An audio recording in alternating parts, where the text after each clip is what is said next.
Hello students, welcome to auto 24/7 official railway and police channel. প্রত্যেককে স্বাগত জানাচ্ছি আজকের ক্লাসে। তোমাদের কিন্তু সামনেই রয়েছে এনটিপিসির আন্ডার গ্র্যাজুয়েটের পরীক্ষা এবং সেই পরীক্ষায় একটা ভীষণ গুরুত্বপূর্ণ টপিক পলিটির অ্যাঙ্গেল থেকে ইম্পর্টেন্ট আর্টিকেল, যেটার চাহিদা বা যেটার ডিম্যান্ড তোমাদের অনেক দিন ধরে ছিল যে ম্যাম একটা আর্টিকেলের ক্লাস এনে দিন। তো আমি সমস্ত গুরুত্বপূর্ণ আর্টিকেল যা রয়েছে তার পুরো টেবিল নিয়ে তোমাদের কাছে চলে এসেছি এবং প্রত্যেকটা আর্টিকেল আমি সুন্দর করে তোমাদেরকে বুঝিয়ে দেব এবং এই আর্টিকেলের বাইরে আর কোথাও থেকে প্রশ্ন আসবে না, এইটুকু গ্যারেন্টি তোমাদের কাছে রইল। তো প্রত্যেকটা আর্টিকেল মন দিয়ে শুনে নাও এবং বহু ডিম্যান্ডের ক্লাস হচ্ছে এই ইম্পর্টেন্ট আর্টিকেল, যেখানে প্রত্যেক বছরই যেখান থেকে মোটামুটি তোমরা কিন্তু ভালো মতো প্রশ্ন পেতে পারো বা ভালো মতো প্রশ্ন পেয়েও থাকো। মোটামুটি আমাদের 5-6টা প্রশ্ন পলিটির জায়গা থেকে কিন্তু আসে এবং সেখানেই আর্টিকেল থেকে প্রশ্ন তোমাদের এসেই থাকে। তো চলো শুরু করছি আজকের ক্লাস, যেখান থেকে তোমরা পরীক্ষায় কমন পাবে। পরীক্ষা দিতে যাওয়ার আগে অবশ্যই কিন্তু আর্টিকেলগুলোকে ভালো করে পড়ে যেও। আর আমার এই আর্টিকেলের যে পিপিটিটা বা এই পিডিএফটা যদি পেতে হয় তাহলে কোথা থেকে পাবে সেটাও আমি ক্লাসের এন্ডে বলে দেবো। তো এখন তোমরা মন দিয়ে ক্লাসটা করে নাও।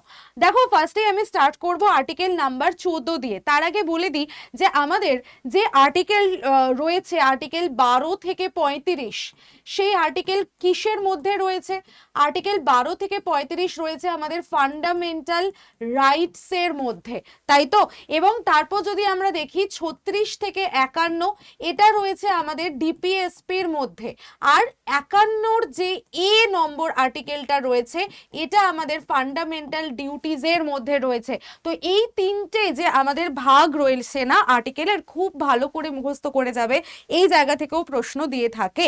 ঠিক আছে, তো ফার্স্টেই চলে আসো আর্টিকেল নাম্বার 14। তার মানে আমরা বুঝতেই পারছি এটা আমাদের ফান্ডামেন্টাল রাইটস এর মধ্যে একটা আর্টিকেল, যেখানে বলা হয়েছে আইনের চোখে সবাই সমান, ইকুয়ালিটি বিফোর ল। তারপর দেখো আর্টিকেল 17, যেখান থেকে তোমাদের ডাব্লিউবিসিএস প্রিভিয়াস ইয়ার কোয়েশ্চেনও চলে এসেছে 2025-এ, যে প্রশ্নটা গতকাল হয়ে গেল। তো সেখান থেকেও তোমরা কিন্তু দেখতে পেয়েছো। এবং দেখো অ্যাবলিশন অফ আনটাচেবিলিটি প্রচুর বার পরীক্ষায় এসেছে, ভীষণ ইম্পর্টেন্ট একটা জায়গা, সব থেকে বেশিবার প্রশ্নে এসেছে এটা। আর্টিকেল নাম্বার 19, এটাও কিন্তু এখনের সময়ে দাঁড়িয়ে এটাও একটা মারাত্মক ইম্পর্টেন্ট আর্টিকেল হয়ে গেছে, যেখানে বলেছে freedom of speech and expression. এই যে বিভিন্ন জায়গায় সংগঠন তৈরি হচ্ছে, এই যে তোমাদের ককরোচ জনতা পার্টি তৈরি হয়েছে, জেনজিদের যে আন্দোলন শুরু হয়েছে, এই যে ফ্রিডম অফ স্পিচ, যে তুমি তোমার মতামত স্বাধীনভাবে রাখতে পারো, তোমাকে কিন্তু কেউ আটকে দেবে না বা তোমার ওপর কেউ কিন্তু এটার জন্য কোনো আইনি বিরুদ্ধ কাজ করতে পারবে না। ঠিক আছে, সো এটা তোমার রাইটস এর মধ্যে আছে, তোমার অধিকারের মধ্যে আছে। তো বাক ও মত প্রকাশের স্বাধীনতা। নেক্সট দেখো আর্টিকেল নাম্বার 21, আরেকটা মোস্ট মানে প্রচন্ড ইম্পর্টেন্ট আর্টিকেল। এখান থেকে পার্সোনাল লিবার্টি, দেখতে পাচ্ছ, এখান থেকেও কিন্তু বিগত বছরের এই বিগত বছর বলছি আমাদের ডাব্লিউবিসিএস এর প্রশ্নে চলে এসেছে পার্সোনাল লিবার্টি কোন আর্টিকেলের মধ্যে আছে। সো এটা আমাদের আর্টিকেল নাম্বার 21 এর মধ্যে আছে, জীবন এবং ব্যক্তিগত স্বাধীনতার সুরক্ষা। নেক্সট চলে আসো আর্টিকেল নাম্বার 21 এর এ। এটাও ভীষণ ইম্পর্টেন্ট একটা আর্টিকেল, যেটা 86তম কনস্টিটিউশনাল অ্যামেন্ডমেন্ট অ্যাক্টের দ্বারা যুক্ত করা হয়েছিল আমাদের ফান্ডামেন্টাল রাইটস এর মধ্যে, যেটা হলো রাইট টু এডুকেশন, অর্থাৎ শিক্ষার অধিকার। 6 থেকে 14 বছরের বাচ্চারা যারা রয়েছে তাদের প্রত্যেকের শিক্ষার অধিকার রয়েছে এবং সেটার দায়িত্ব কার? ফান্ডামেন্টাল ডিউটিজেও যেটা বলা আছে সেটার দায়িত্ব হলো তার বাবা মা এবং আমাদের গভর্নমেন্ট, এদের দায়িত্ব কিন্তু সেই বাচ্চাগুলোকে শিক্ষিত করা। ঠিক আছে, তারা ফ্রি এডুকেশন পাবে এবং তারা মাস্ট এডুকেশন পাবে, এটা কিন্তু আমাদের রাইট টু এডুকেশনের মধ্যে বলা আছে। নেক্সট চলে আসো আর্টিকেল নাম্বার 24, যেখানে চাইল্ড লেবার বা শিশু শ্রম, এটা আইনের চোখে একটা অপরাধ, সেটা বলে দেওয়া আছে, প্রহিবিশন অফ চাইল্ড লেবার। ঠিক আছে, শিশু শ্রমকে কিন্তু নিষিদ্ধকরণের কথা বলা আছে। Next article number 32, very very important, যেটাকে heart and soul of constitution বলা হয়ে থাকে, অর্থাৎ এখানে রাইট টু কনস্টিটিউশনাল রেমিডিজের কথা বলা আছে, প্রতিবিধানের অধিকার রয়েছে সেটার কথা বলা আছে। এটাকেই সংবিধানের হৃদয় এবং আত্মা বলা হয়। এই আর্টিকেলটা ভেরি ভেরি ইম্পর্টেন্ট, প্রচন্ড ইম্পর্টেন্ট আর্টিকেল। আর্টিকেল নাম্বার 40, আরেকটা ইম্পর্টেন্ট আর্টিকেল, কি বলতো? আর্টিকেল নাম্বার 40, যেখানে ভিলেজ পঞ্চায়েতের গঠনের কথা বলা আছে। যেই গ্রাম পঞ্চায়েতের এখন কিন্তু ভ্যাকেন্সিও বেরিয়েছে, তাই তো তোমরা জানো নিশ্চয়ই। তো সেই গ্রাম পঞ্চায়েতের যে অর্গানাইজেশন বা তার যে গঠন, তার কথা কিন্তু এই আর্টিকেল 40-এর মধ্যেই বলা আছে, এবং এই আর্টিকেল 40 কিন্তু আমাদের ডিপিএসপির মধ্যে পড়ছে। ওকে, তারপর দেখো আর্টিকেল নাম্বার 44, যেখানে ইউসিসি বা ইউনিফর্ম সিভিল কোডের কথা বলা আছে, এবং এই প্রশ্নটা একবার এসএসসিতেও এসেছিল, একবার রেলেও এসেছিল প্রিভিয়াস ইয়ার পেপারের মধ্যে যদি আমরা দেখি। তো ইউনিফর্ম সিভিল কোডের কথা কত নম্বর আর্টিকেলে বলা আছে, এটা আমাদের প্রশ্ন দেয়। সো এটাও কিন্তু আমাদেরকে সঠিক উত্তর আমাদের হয়ে যাবে আর্টিকেল নাম্বার 44, যেখানে অভিন্ন দেওয়ানি বিধির কথা বলে দেওয়া আছে। নেক্সট চলে আসো আর্টিকেল নাম্বার 51-রে, যেটা আমি বলছিলাম যে আমাদের ফান্ডামেন্টাল ডিউটিসকে মানে অ্যাড করা হয়েছে, যুক্ত করা হয়েছে ডিপিএসপির ঠিক পার্ট নাম্বার যে 4 রয়েছে সেই 4-এর সাথে। তো পার্ট নাম্বার 4A বলে একটা আলাদা তোমার ফান্ডামেন্টাল ডিউটিজের একটা আলাদা পার্ট নেওয়া হয়েছে, এবং সেখানে আমাদের 51-এর A এই আর্টিকেলটাকে যুক্ত করা হয়েছে। তো এখানে টোটাল আমাদের কতগুলো মৌলিক কর্তব্যের কথা বলা আছে? 11টি মৌলিক কর্তব্যের কথা বলে দেওয়া রয়েছে, এবং এটা যুক্ত হয়েছিল 42তম কনস্টিটিউশনাল অ্যামেন্ডমেন্ট অ্যাক্টের দ্বারা। এই 42তম কনস্টিটিউশনাল অ্যামেন্ডমেন্ট অ্যাক্টের দ্বারা আরেকটি বিষয়কেও একবার মাত্র অ্যামেন্ডমেন্ট করা হয়েছিল। তোমাদেরকে আমায় কমেন্ট করে লিখে জানাতে হবে যে এই যে একবার মাত্র অ্যামেন্ডমেন্ট করা হয়েছে, এই জিনিসটা কি, কাকে করা হয়েছিল। ঠিক আছে, চলো article number 52, again important article, আমাদের প্রেসিডেন্টের কথা বলা আছে। প্রেসিডেন্ট সংক্রান্ত আর্টিকেল কিন্তু খুব ইম্পর্টেন্ট। তো প্রেসিডেন্টের কথা বলা আছে আমাদের আর্টিকেল নাম্বার 52 এর মধ্যে। দেখো তারপর দেখো ইমপিচমেন্ট, প্রেসিডেন্টের ইমপিচমেন্টের কথা কোথায় বলা আছে? 61 এর মধ্যে, যেখানে অপসারণ, রাষ্ট্রপতি কি কি কারণে অপসারিত হতে পারে, তার অপসারণের পদ্ধতি কি রয়েছে, এই সমস্ত বিষয় আমাদের আর্টিকেল 61-এ বলে দেওয়া আছে। 72-তে হচ্ছে রাষ্ট্রপতির যে ক্ষমা দানের প্রবণতা, প্যাডর্নিং, এটার কথা বলা আছে। প্যাডর্নিং পাওয়ার অফ প্রেসিডেন্ট, অর্থাৎ কারোর হয়তো ডেথ সেন্টেন্স হয়ে গেছে, কিন্তু তাকে রাষ্ট্রপতি ক্ষমা করে দিলে তিনি কিন্তু মৃত্যুদণ্ড থেকে তার শাস্তি লাঘব করে দেওয়া হয়। তো এই যে ডেথ সেন্টেন্স থেকে তার শাস্তি লাঘব, এই যে প্যাডর্নিং এর কথা, প্যাডর্নিং পাওয়ার, এটা আমাদের প্রেসিডেন্টের মধ্যে কিন্তু রয়েছে আর্টিকেল নাম্বার 72। আর্টিকেল 74, দেখো রাষ্ট্রপতিকে সহায়তা করার জন্য একটা মিনিস্টার কাউন্সিল তৈরি করা হয়, সেই গঠনের কথা বলা আছে আর্টিকেল নাম্বার 74 এর মধ্যে। প্রত্যেকটা আর্টিকেল ইম্পর্টেন্ট এবং ভীষণ ভালো করে মুখস্থ করে যাবে এই প্রত্যেকটা আর্টিকেল। আমি এই পিডিএফটা তোমাদেরকে প্রোভাইড করে দেব, আমার যে পার্টিকুলার রেলওয়ে গ্রুপ রয়েছে আমি সেখানেই প্রোভাইড করে দেব। তো কোথায় তোমরা সেই গ্রুপে পিডিএফটা পাবে আমি সমস্ত জানিয়ে দেব, ক্লাসটা করে নাও। আর্টিকেল নাম্বার 76, যেখানে অ্যাটর্নি জেনারেলের কথা বলা আছে। আবারও বলে দিই, যে সমস্ত অ্যাপয়েন্টমেন্টগুলো হয়, মানে ধরে নাও 2026-এ আমাদের অ্যাটর্নি জেনারেল কে রয়েছেন ভারতে, প্রশ্ন আসতে পারে। কারেন্ট অ্যাফেয়ার্সের অ্যাঙ্গেল থেকেও কিন্তু এইভাবে প্রশ্ন আসতে পারে পলিটিতে, ঠিক আছে? তো এগুলো আমাদেরকে জেনে রাখতে হবে। নেক্সট দেখো আর্টিকেল নাম্বার 108-এর মধ্যে বলা আছে জয়েন্ট সিটিং এর কথা।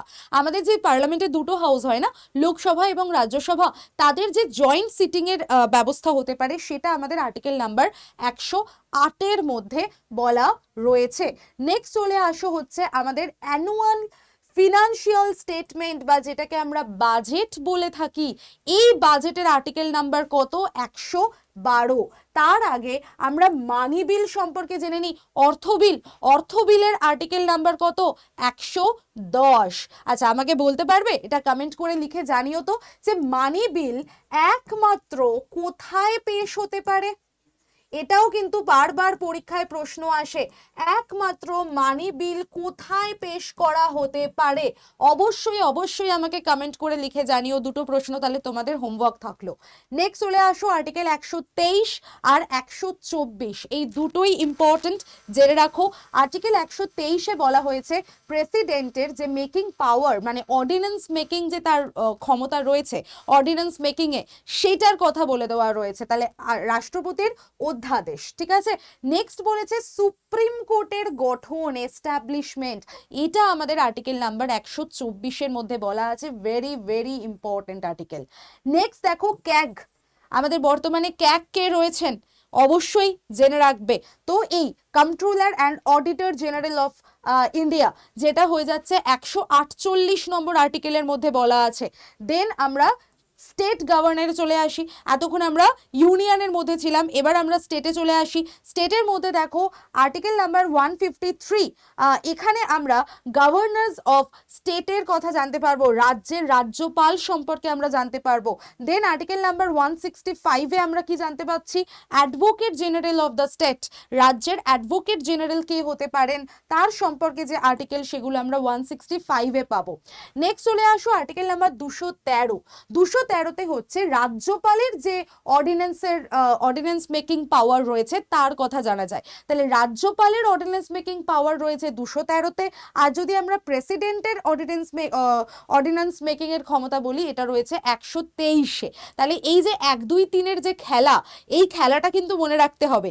1 2 3 হলে রাষ্ট্রপতি, যদি 2 1 3 হয় তাহলেই সেটা আমাদের হয়ে যাচ্ছে গভর্নর, ঠিক আছে। এই জায়গাগুলো একটু খেয়াল রাখতে হবে। 214 দেখো হাইকোর্ট ফর স্টেট, আমাদের কলকাতা হাইকোর্ট কত সালে তৈরি হয়েছিল, কলকাতা হাইকোর্টের প্রথম প্রধান বিচারপতি কে ছিলেন, এগুলো জিকের প্রশ্ন, নিশ্চয়ই জানো। যারা আমার পেড ক্লাসের স্টুডেন্ট আছো তাদেরকে তো আমি এই ক্লাস মানে এগুলো করিয়েই ছিলাম, তো আর যারা জানো না তারা কিন্তু অবশ্যই জিকের এই প্রশ্নগুলো এর পাশাপাশি তৈরি করে যাবে, ঠিক আছে। তো 214 নম্বর আর্টিকেলে কিন্তু আমাদের এই হাইকোর্টের কথা বলে দেওয়া রয়েছে।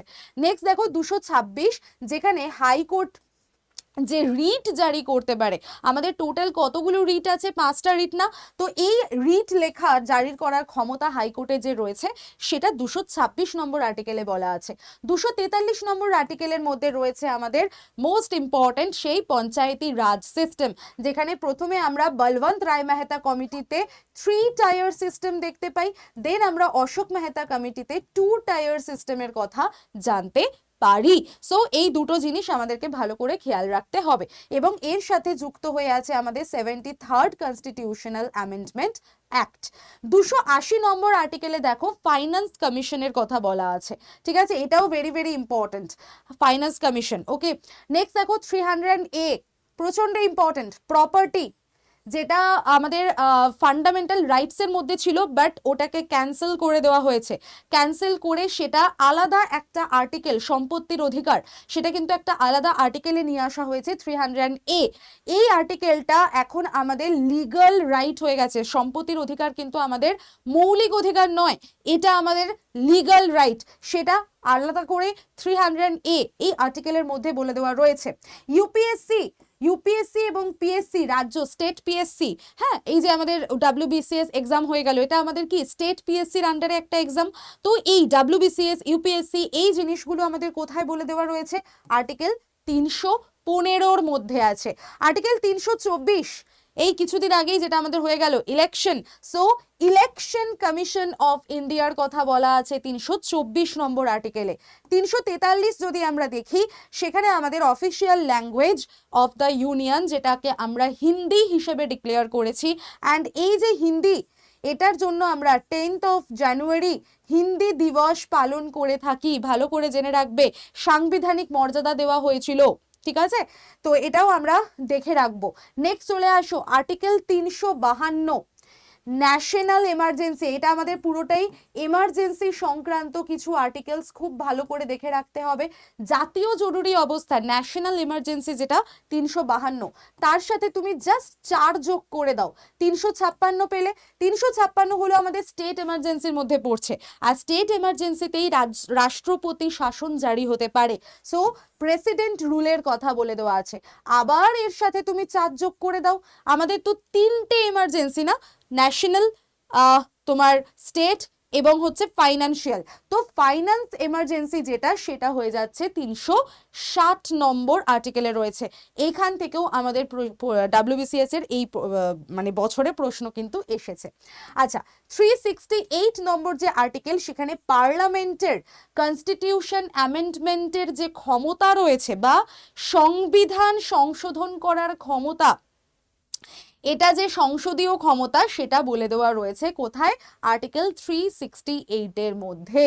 অ্যান্ড যেটা আর্টিকেল 370 আমরা প্রত্যেকে জানি জম্মু কাশ্মীরের সঙ্গে যুক্ত রয়েছে, যেটা special provision for Jammu and Kashmir, temporary এটাকে স্ক্র্যাপড করে দেওয়া হয়েছে, ভেরি ভেরি ইম্পর্টেন্ট, বাতিল করে দেওয়া হয়েছে সেইটা।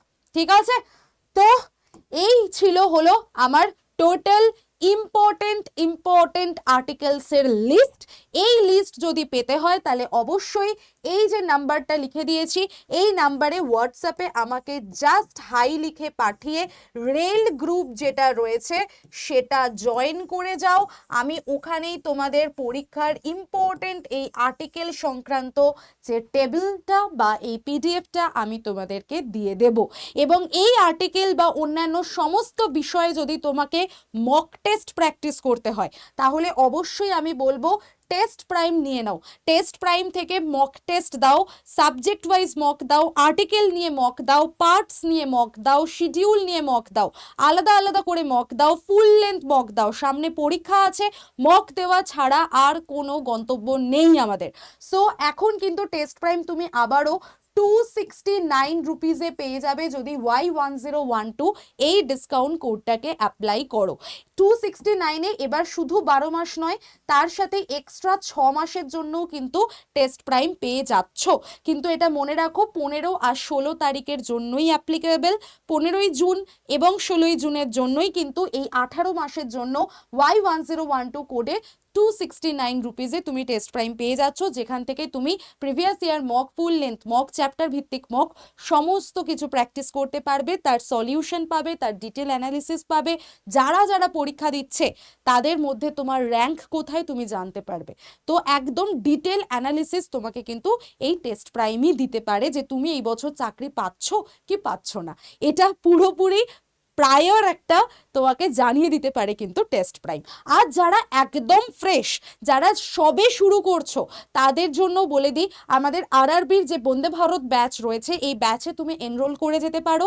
এই ব্যাচে এনরোল করবে কিভাবে, কবে থেকে ক্লাস শুরু সেটা আমি বলে দিই। 18ই জুন থেকে ক্লাস স্টার্ট হচ্ছে এবং অবশ্যই এই ব্যাচে এনরোল করলে দুটো হার্ড কপি বই এই ব্যাচের সাথেই তোমাকে দিয়ে দেওয়া হবে, তোমার বাড়িতে পৌঁছে যাবে, ডেলিভারি চার্জ লাগবে না, এই ব্যাচের সাথে ওগুলো ফ্রি।